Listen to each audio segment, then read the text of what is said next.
Bismillahirrahmanirrahim. Assalamualaikum warahmatullahi wabarakatuh. Alhamdulillahi rabbil alamin. Wassalatu wassalamu ala ashrafil anbiya wal mursalin Sayyidina wa maulana Muhammadin wa ala alihi wa sahbihi ajma'in, amma ba'du. Hadirin pemirsa dimanapun Anda berada, Ramadan yang kita berada di dalamnya ini adalah merupakan bulan yang sangat istimewa. Karenanya banyak sekali para ulama berharap bahwa setiap bulannya adalah Ramadan. Ketika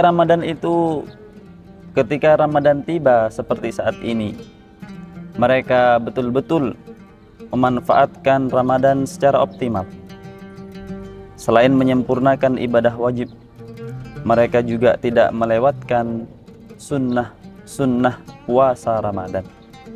Sunnah-sunnah tersebut juga menjadi penyempurna ibadah puasa kita, sehingga puasa kita di bulan Ramadan akan menjadi semakin maksimal. Kaum muslimin dimanapun Anda berada, Allah Subhanahu wa ta'ala katakan bahwasanya puasa itu untukku dan aku sendiri yang akan membalasnya. Hadis riwayat Muslim, An-Nasa'i, Ad-Darimi, dan Al-Baihaqi. Kemudian pada kesempatan yang berbahagia ini kami akan menyebutkan beberapa sunnah puasa Ramadan. Yang pertama adalah sahur dan mengakhirkannya. Di antara sunnah Ramadan yang Rasulullah SAW pernah lakukan, yang Rasulullah SAW pernah ajarkan kepada kita, yaitu makan sahur.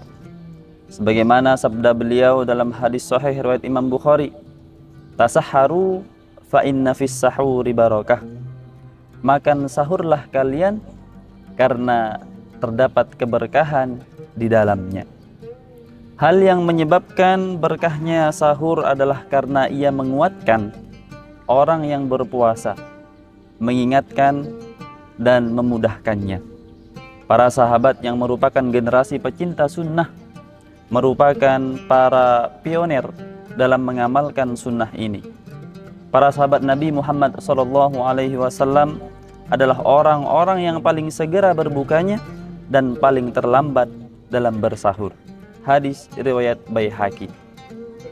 Kemudian pertanyaannya adalah, kapankah waktu yang Rasulullah SAW sebut dengan mengakhirkan sahur tersebut? Zaid bin Thabit menjelaskan itu ketika Anas bin Malik bertanya kepadanya. Dari Zaid bin Thabit berkata, kami makan sahur bersama Rasulullah SAW, kemudian melaksanakan sholat subuh. Maka saya bertanya, berapa kira-kira jarak keduanya? Zaid menjawab, 50 ayat. Hadis riwayat Bukhari. Hadirin kaum muslimin dimanapun Anda berada, kemudian sunnah yang kedua adalah menyegerakan berbuka puasa. Sunnah puasa Ramadan yang kedua adalah menyegerakan berbuka. Rasulullah SAW pernah katakan, la yazalun nasu bi khairin ma ajjalul fitra. Manusia tetap dalam kebaikan selagi ia menyegerakan berbuka. Muttafaqun alaih. Ketika matahari telah terbenam dan ketika kita sudah meyakini hal tersebut dengan jelas, maka sunnah untuk segera berbuka. Dan tidak kalah penting dari itu, sebaiknya awalilah buka kita dengan memakan buah kurma. Jika tidak ada, maka berbuka dengan minum air.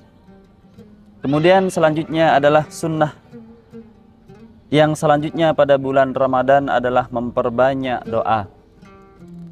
Salah satu sunnah puasa adalah memperbanyak doa. Mengapa? Karena sepanjang waktu puasa adalah waktu yang mustajab, apalagi menjelang berbuka puasa.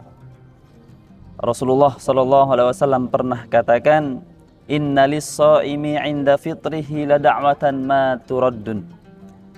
Sesungguhnya doa orang yang puasa pada saat berbuka tidak akan tertolak.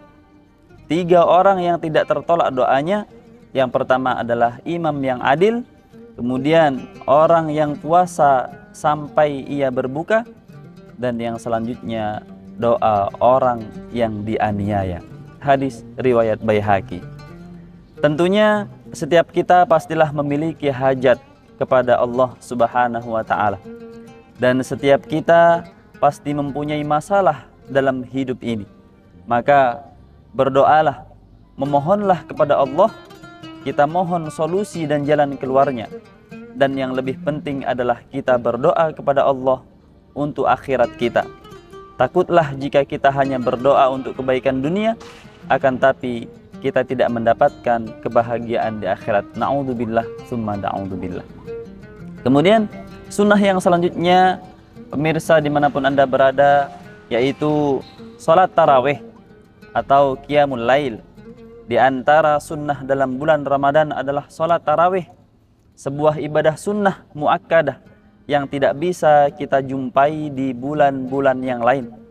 Kesempatan yang langka ini hendaknya kita manfaatkan dengan sebaik-baik mungkin. Jangan biarkan diri kita kehilangan satu malam pun untuk melaksanakan sholat tarawih.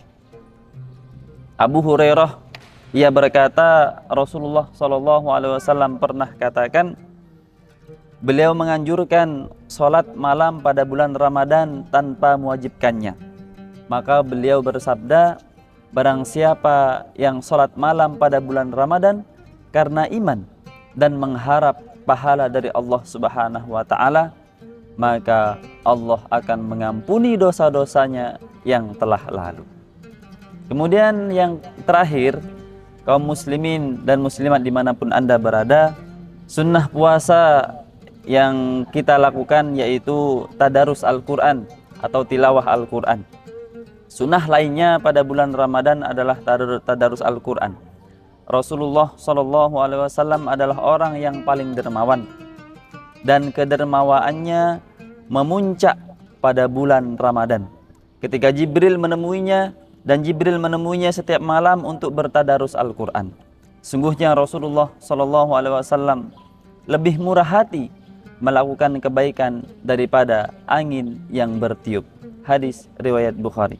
Sebagian ulama mengatakan bahwa sunnah membaca Al-Quran minimal sekali hatam dalam sebulan.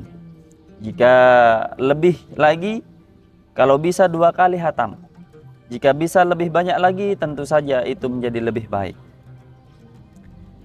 Maka dalam kesempatan yang berbahagia ini, semoga Allah Subhanahu wa taala memudahkan kita semua untuk menjalankan puasa wajib kita, puasa Ramadan, dan lebih dari itu kita mampu dan dipermudah oleh Allah Subhanahu wa taala untuk menjalankan sunnah Nabi sallallahu alaihi wasallam. Demikian beberapa sunnah Ramadan beserta dalilnya.